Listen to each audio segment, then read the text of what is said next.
Everyone rise, please.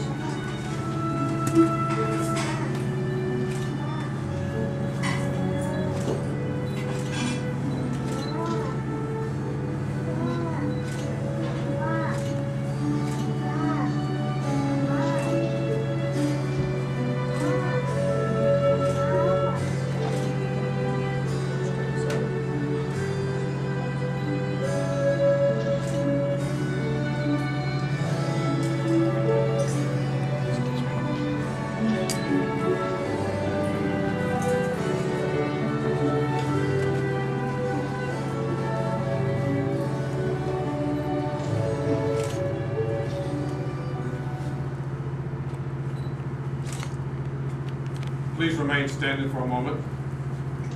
On this occasion, Zachary and Sylvia come before family and friends to affirm the choice that each has made of the others as life's mate and for the fulfillment of life together.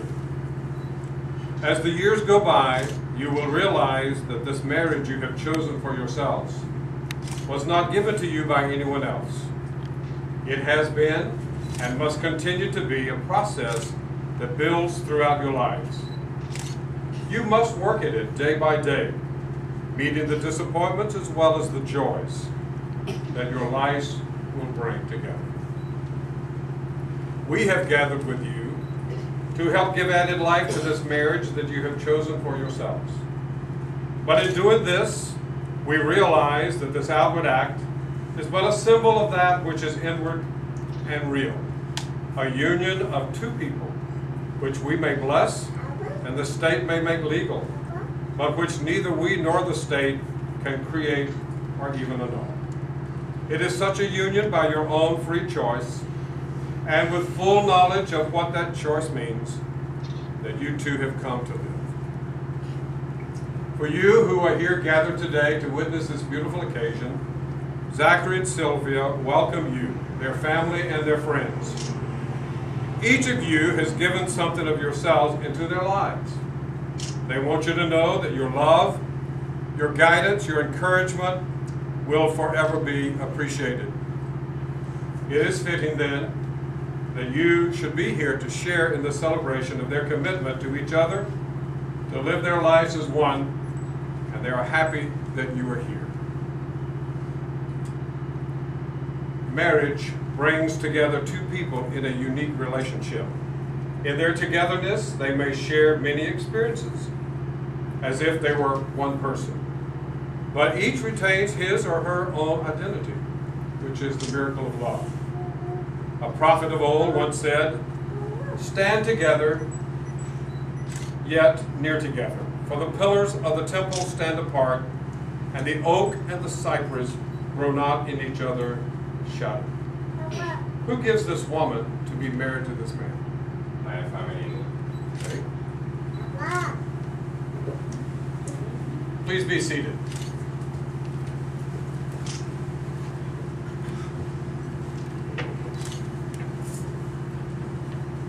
To be loved is to know happiness and content. To give love is to know the joy of sharing oneself.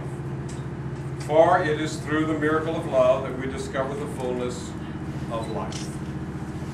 Marriage has great possibilities of success as well as failure, joy and pain. The possibility of sorrow and happiness is greater in married life than in single life. The person who has not made the wager of devotion cannot be hurt by another, as can the person who puts his faith in another, nor can he know joy as the one who shares all with a trusted, loving companion. Gilbert once wrote, "Love one another, but not make a bond of love. Let it rather be a moving sea between the shores of your souls. Fill each other's cup, but drink not from one cup. Give one another of your bread, but eat not from the same loaf. Sing and dance together often. Be joyous, but let each one also be alone, even as the strings of the lute are alone, though they quiver with the same music." When two people marry, they bring with them all of the experiences of their past. For each of you have strengths and knowledge to share with the other. Each is unique, and thus your marriage will be unique. Each partner must respect the other's identity and individualism. More than likely, this is what attracted each of you to the other. Zachary, will you take Sylvia as your wife? Will you be faithful to her in tender love? Will you honor her, offering her strength, encouragement, companionship? And will you live with her, cherish her, and love and respect her, and lead her in the bonds of marriage? If so, please answer, "I will."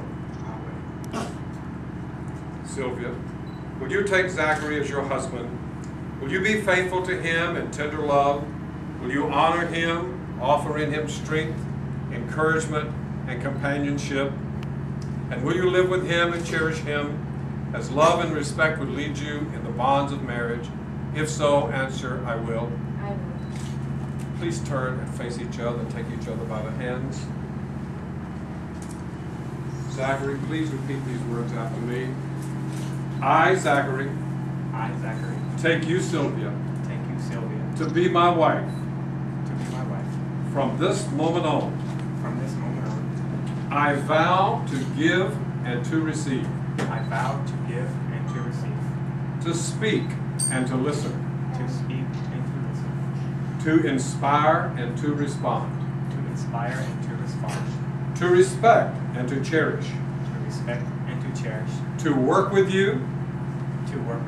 To achieve the goals. And the dreams of our lives. Sylvia, please repeat these words after me. I, Sylvia, take you, Zachary, to be my husband. From this moment on, I vow to give and to receive. To speak and to listen. To inspire and to respond. To respect and to cherish. And to work with you. To achieve the goals and the dreams of our lives. From the earliest time, the golden circle has been a symbol of wedded love. The ring is an endless circle, and it's a symbol of unbroken marriage union. May I have the bride's ring? And Lord, I bless these rings and the one who wears them. Zachary, please take this ring that you've chosen, place it upon Sylvia's finger, and please repeat these words after me. This ring. I give you. In token and pledge. Of my constant faith. And abiding love. Now I have the jeweled ring. May God bless the rings of the ones who wear them. Please place this ring over Zachary's finger. Repeat these words after me, Sylvia. This ring I give you. In token and in pledge. of my constant faith and abiding love.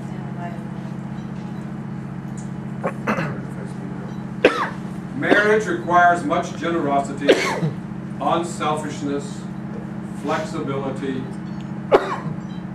lots of flexibility.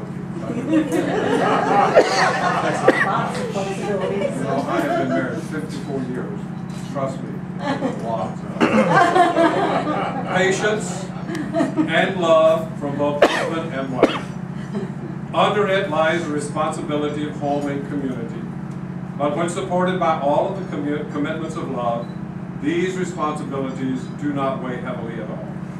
The realness and happiness of your marriage depend upon the inner experience of your heart and the strength of your commitment. If marriage is to be maintained at a high level for both of you, this commitment must be practiced every day of your life. Two people are not just married in a ceremony. You only begin to be married. What is begun here today must continue every day of your life. A wedding is a celebration of the highs we know and love, with a pledging of two lives to common goals. The words, "I love you," first spoken perhaps shyly months ago, are now spoken in full commitment of yourselves to each other. In the Holy Scriptures, we read, "Love is patient and kind and envies no one. Love is never boastful, nor conceited, nor rude, never selfish, never quick to offense. Love keeps no scores of wrongs, does not gloat over other men's sins, but delights in the truth. There is nothing love cannot face. There is no limit to its faith, its hope, or its endurance. Love will never come to an end." Weren't you glad? Happy. I knew that. Now let me just speak to both of you from my heart to yours. I charge you as you stand here before God and all these witnesses, and as you hope for happiness in your marriage, to be true to the vows to which you have just made to each other. With your marriage, from this day, you begin life anew with larger responsibilities. Zachary, guard well this your bride, who now commits herself into your keeping, and strive so in this life that no word or deed of yours shall cloud her brow with grief or dim her eyes with tears. Sylvia, it will be your part to strive to retain by your virtues the heart that you have won by your graces. And to you both I would say, let not your voices lose the tender tone of affection, nor your eyes forget the tender ray with which they shine today. And now, having heard you make these pledges of your affection and take these vows of fidelity, I do, by virtue of the authority vested in me by the District of Columbia, pronounce you husband and wife. You may now kiss your bride.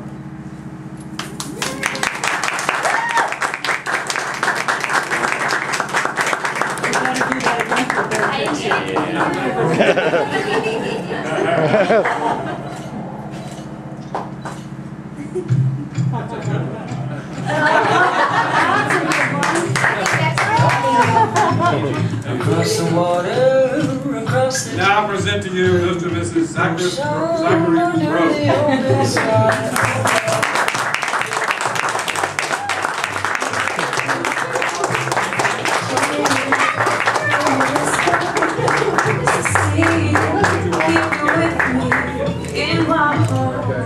You make it easy when life is hard. Lucky I'm in love with my best friend. Lucky to have been where I have been. Lucky to be coming home again. Thank you for the ceremony. Thank you. God bless you and have a great day. Yeah.